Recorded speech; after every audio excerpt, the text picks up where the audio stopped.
tatay, sa inyo na po ito. Parang token na lang po Pero tatay. kahit lang. Ay, salamat po tatay sa tiwala niyo po sa amin. Thank you po. Ay, tatay, pwede gawa niyo. Ay, lahat. Ay, tayong lahat dito. Selfie na lang daw. Selfie na lang, selfie. Selfie mo na lang. Bagay. Then, kailangan namin siyang palakihin in the future sa ulit. At least minimum parang 200. Actually, ang binigay sa amin, paper clip lang. Tapos, kailangan namin siyang i-train. Ipapalit namin siya sa mas higher na value hanggang sa makarating kami dun sa aming purpose na amount talaga. So, yung paper clip na ipalit namin sa tornilyo hanggang sa pinalit namin sa tire ng motorsiklo yata to. So, ngayon, parang gusto namin sana kung okay lang na makipag-trading kami.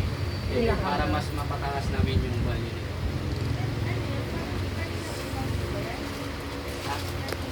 Oo. Gulong to yun. Ngayon po, Pinalit ano, kung i-permit nagwe-welding, po sa amin. nagwe-welding to sa malapit sa may Welding shop. Ito yung binigay sa amin. Pinalit.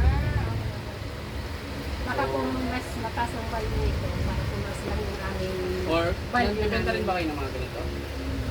Nagbibenta rin kayo? Pwede, kung okay lang.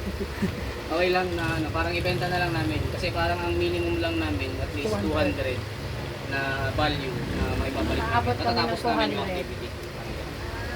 Para makabalik lang. Kasi So, pero may isang clip lang, paabutin ng ano, 200 paper pesos. clip 200. Sabi namin, In paano 30 namin minutes. ito? In 30 minutes, paano namin ito palalaki?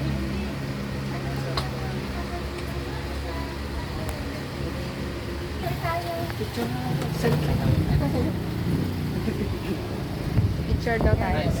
Picture. Wala eh.